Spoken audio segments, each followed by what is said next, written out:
ಎಲ್ಲೋ ಒಬ್ಬ ಇವನು ಪಾಪದವನು ನಮ್ಮ ಮುತ್ತು, ಅವನು ಯಾವಾಗಲೂ ನನ್ನ ಗಾಡಿ ಹಿಡ್ಕೊಂಡು ಓಡ್ ಬರೋನು. ಯಾಕೆ ಓಡ್ ಬರ್ತಾನೆ, ಏನಕ್ಕೆ ಓಡ್ ಬರ್ತಾನೆ, ಏನು ಹುಡುಗನಿಗೆ ಇಷ್ಟೊಂದು ಹುಚ್ಚು ನಮ್ಮನ್ನು ಕಂಡ್ರೆ. ನಾನು ಸಿನಿಮಾದಲ್ಲೂ ಮಾಡ್ತೇನೆ, ನನ್ನಿಂದ ಯಾಕೆ ಕೊಡ್ತಾನೆ ಈ ಹುಡುಗ ಹುಚ್ಚ ಇವನು ಅಂತಂದು ನಾನು ಹಂಗೆ ಅಂದ್ಕೊಳ್ಳೋದು. ಆದರೆ ಇವತ್ತು ನನಗೇನು ಅನ್ನಿಸ್ತಾ ಇದೆ, ಒಬ್ಬ ಹುಡುಗನಾಗಿ ಅವನು ನನ್ನ ಜೊತೆಲೂ ಒಂದು ತಮ್ಮನೋ ಯಾವ ಜನ್ಮದಲ್ಲಿ ಅವನೇನೋ ಪಾಪ ಓಡಾಡಿ ನಮ್ಮಮ್ಮ ನಾನು ಮಾಡಬೇಕು ಹಿಂಗೆ ಅಂತ ಓಡಾಡಿ ಪಾಪ ಹುಡುಗ ಎಷ್ಟೋ ಕೆಲಸ ಈ ಕಟ್ಟಡದಲ್ಲಿ ಅವನು ಮಾಡಿಬಿಟ್ಟ. ನಾನೇನು ಸಾಮಾನ್ಯನಲ್ಲ ಅಂತಂತ ಹೇಳ್ಬಿಟ್ಟು ಇವತ್ತು ಈ ಕಾರ್ಯಕ್ರಮ ಇಷ್ಟೊಂದು ಗೌರವವಾಗಿ ನಾವು ಮಾಡಿ ಒಳ್ಳೆ ರೀತಿಯಲ್ಲಿ ಅಂದ್ಕೊಂಡಿರೋ ಸಮಯದಲ್ಲಿ ಮಾಡಿ ಮುಗಿಸೋಕ್ಕೆ ಮುತ್ತು ಒಬ್ಬ ಕಾರಣ. ಹಾಗೆ ನಮ್ಮ ಮ್ಯಾನೇಜರು ನಾಗರಾಜ್ ಅಂತಿದ್ದಾರೆ, ಅವರು ಅಷ್ಟೇ ಪಾಪ ಎಲ್ಲ ಮಾಧ್ಯಮಗಳಿಗೆ ಹೇಳೋದ್ರಿಂದ ಕರೆಕ್ಟಾದ ಸಮಯದಲ್ಲಿ ಕರೆಸಿ ನಮ್ಮನ್ನು ಕೂರಿಸಿ. ನನಗೂ 58 ಆಯಿತು, ಆರೋಗ್ಯ ನೀವು ಹೇಳಿದ ತಕ್ಷಣ ಸ್ಪಂದಿಸ್ತಾ ಇಲ್ಲ ನಮ್ಮ ದೇಹನು. ಒಂದಿನಕ್ಕೆ 10-12 ಮಾತ್ರ ನಾನು ನುಂಗ್ತೀನಿ, ನನಗೇನು ಸಂಕೋಚ ಇಲ್ಲ ಹೇಳೋಕ್ಕೆ. ಕಾಯಿಲೆ ಇರೋ ಜೀವನ ಚೆನ್ನಾಗಿದೆ ಅಂತ ಹಿಂಗೆ ಹೇಳ್ಕೊಳಕ್ಕಾಗತ್ತೆ ನಾವು? ಅಷ್ಟೇ, ಬಾಳಬೇಕು. ಏನು ಬಾಳಿದ್ದಷ್ಟು ಕಾಲ ಇಲ್ಲಿ ಏನು ಬಿಟ್ಬಿಟ್ಟು ಹೋಗ್ತೀವಿ ನನಗೆ ಗೊತ್ತಿಲ್ಲ. ತಾಯಿಗಿಂತೂ ಮಿಗಿಲಾದ ದೇವರಿಲ್ಲ, ಗುರುರಾಜ ನಾಯ್ಡು ಅವರು ಹೇಳಿದಾಗೆ. ಧರ್ಮಕ್ಕಿಂತಲೂ ಮಿಗಿಲಾದ ಸಖನಿಲ್ಲ. ನಾವು ಮಾಡಿರೋ ಧರ್ಮನೇ ನಮ್ಮನ್ನು ಕಾಯೋದು, ಇನ್ನೇನೂ ನಮ್ಮನ್ನು ಕಾಯಲ್ಲ, ಅಷ್ಟೇ. ವಿನೋದ್ ರಾಜ್ ಅವರು ಯಾಕೆ ಒಬ್ಬಂಟಿಯಾಗಿ ಬದುಕ್ತಾ ಇದ್ದಾರೆ ಅಂತ ಹಲವರ ಕ್ವಶನ್ನು. ಇಲ್ಲಿ ನೋಡಿ ನೋಡಿ ವಿನೋದ್ ರಾಜ್ ಹಿಂಗೆ ಒಬ್ಬಂಟಿ. ಅವ್ನು ಬಾಯಿಲ್ದಿರೋ ಜೀವ ಅವನಿಗೂ ಇಷ್ಟ ವಿನೋದ್ ರಾಜ್ನ ಕಂಡ್ರೆ. ಇಲ್ಲ ನನಗೆ ಅಮ್ಮವರು ಅವನ ಒಬ್ಬಂಟಿನ ಇದನ್ನು ಮಾಡಿಲ್ಲ ನನ್ನ ಅಮ್ಮ. ಜನಗಳು ಇವರೆಲ್ಲ ನಮ್ಮ ಸ್ನೇಹಿತರೇನೆ ಪಾಪ. ಆಮೇಲೆ ನಾನು ಇಲ್ಲಿ ಯಾರು ನಮ್ಮ ಕೆಲಸದವರು ಅಂತಲೇ ನಾನು ಯಾರನ್ನೂ ಭಾವಿಸಿಲ್ಲ, ಅವರೆಲ್ಲ ನನ್ನ ಸ್ವಂತದವರೇ ಅಂತ ನಾನು ಭಾವಿಸ್ತಾ ಇದ್ದೀನಿ. ಆಮೇಲೆ ಅವರು ಹಾಗೇನೆ ಭಾವಿಸ್ತಾರೆ, ಅಣ್ಣ ಅಂತ ಭಾವಿಸ್ತಾರೆ. ಅಣ್ಣ ಅಂದಮೇಲೆ ಅವನ ಆಳು ಅನ್ನೋ ಭಾವನೆ ನನಗಿಲ್ಲ. ಎಕ್ಸೆಪ್ಟು ಯಾವುದಾದ್ರೂ ಕೆಟ್ಟ ಅಭ್ಯಾಸ ದುರಭ್ಯಾಸ ಅಂಥದ್ದಿದ್ದಾಗ ಮಾತ್ರ ನಾನು ಸ್ವಲ್ಪ ಖಂಡಿಸಿ ಹೇಳ್ತೀನಿ. ಯಾಕಂದರೆ ಅದು ನಮ್ಮ ಕರ್ತವ್ಯ, ಅವ್ರನ್ನ ತಿದ್ದಬೇಕು. ಅವ್ರು ಇಲ್ಲಿಲ್ಲ ಅಂದರೆ ಇನ್ನೊಂದು ಕಡೆ ಹೋದರೂ ಚೆನ್ನಾಗಿ ಬದುಕಬೇಕು ಜೀವನದಲ್ಲಿ, ಅಷ್ಟು ಆ ಉದ್ದೇಶ. ಹಂಗಾಗಿ ನನ್ನ ಒಂಟಿ ಅಂತ ನನ್ನ ಭಾವನೆ ಇಲ್ಲ. ಆಮೇಲೆ ಗಿಡ ಮರಗಳ ಜೊತೆಯಲ್ಲಿ ಮಾತಾಡೋದನ್ನು ನನ್ನ ತಾಯಿಯವರು ತೋರಿಸ್ಕೊಟ್ಟಿದ್ದಾರೆ. ಹಂಗಾಗಿ ಅವುಗಳ ಜೊತೆ ಮಾತಾಡಿಕೊಂಡು ಅದ್ರ ಕೆಲಸ. ಮೊನ್ನೆ ನೋಡಿ ಇದೆ ಈ ಗಿಡನ ನಾನೇ ಪ್ರೂನ್ ಮಾಡಿದ ಮೇಲೆ ಕಟ್ ಮಾಡಿದೆ, ಹತ್ರಕ್ಕೆ ಹೋಗ್ಬಿಟ್ಟು ಕೆಳಗಡೆ ಬುಷ್ ಆಗಿರಲಿ ಅಂತ ನಾನೇ ಕಟ್ ಮಾಡಿದೆ ಅಷ್ಟು ಬೇಗನೆ ಚಿಗಿದ್ಬಿಡ್ತು. ಹಾಗೆ ಪ್ರತಿಯೊಂದು ಮನುಷ್ಯ ನಾನು ಒಂಟಿ ಅಂತ ತಿಳ್ಕೊಬಾರ್ದು ಯಾವತ್ತು. ಇದೇ ಶ್ರೇಷ್ಠ ಜೀವನ.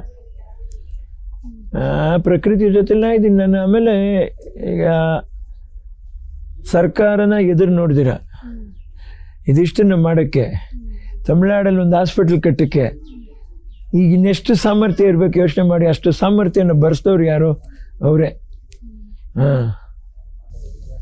ಕನ್ನಡ ನಾಡಿನ ಕುಲನಾರಿ,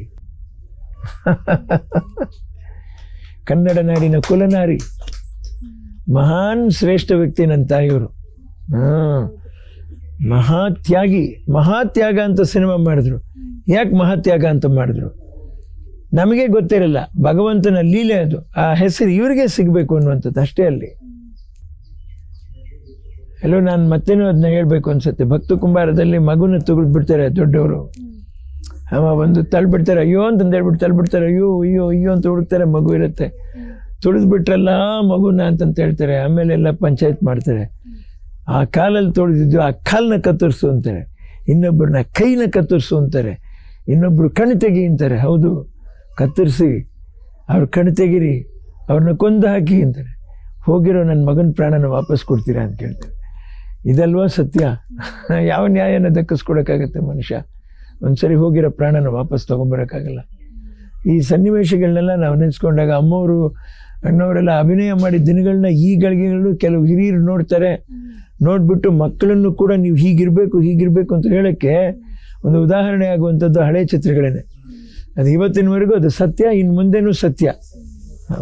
ಅಮ್ಮವ್ರ ಜೊತೆ ಕಳೆದಂಥ ಎಲ್ಲ ಕ್ಷಣವೂ ಕೂಡ ಅಮೂಲ್ಯವಾದದೆ. ಅದರಲ್ಲೂ ನೀವು ಮರೆಯಲಾಗದಂಥ ಕ್ಷಣ ಯಾವುದು ಸರ್?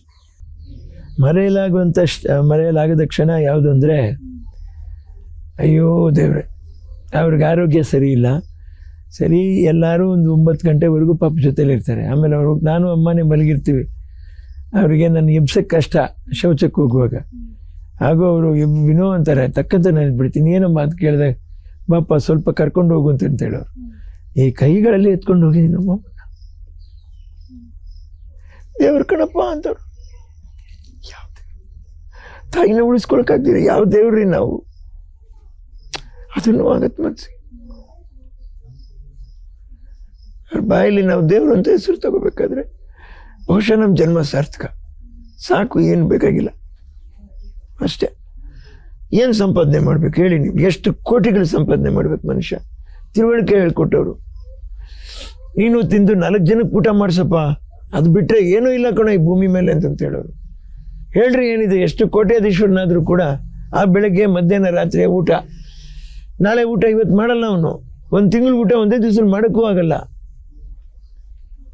ಇದ್ದ ಈ ಪ್ರಪಂಚದ ಕಡು ಸತ್ಯ ರಹಸ್ಯ ಯಾರಿಗೂ ಗೊತ್ತಿಲ್ಲ. ಅದಕ್ಕೆ ನಾವು ಬದುಕ್ತೇವೆ ನೋಡಿ. 3 ಹೊತ್ತಿನ ಊಟ 1 ಹೊತ್ತು ಮಾಡೋಕ್ಕಾಗತ್ತಾ? ಅದು ಯಾರೋ ಪಂಥ್ಯ ಇಡ್ತಾರೆ, 100 ಮುದ್ದೆ ತಿಂತಾರೆ. ಯಾರೋ ಒಂದ್ಸರಿ ತಿಂತಾನೆ ಪ್ರಾಣ ಕಳ್ಕೊಂಬಿಟ್ರು. ಅದು ಆ ಥರ ಅಚಾತುರ್ಯ ಆಗೋಗುತ್ತೆ ಅಷ್ಟೇ. ಆದರೆ ಇದೇ ಸತ್ಯ. ಮನುಷ್ಯ ಬಾಳೋದು ಆ 3 ಹೊತ್ತಿನ ಊಟಕ್ಕೆ.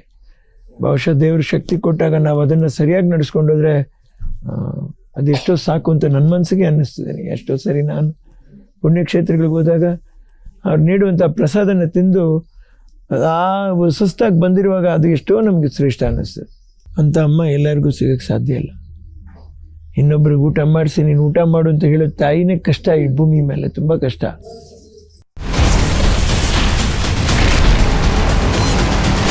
Ashwavega English News. Coming soon. Your channel, your voice, your trust.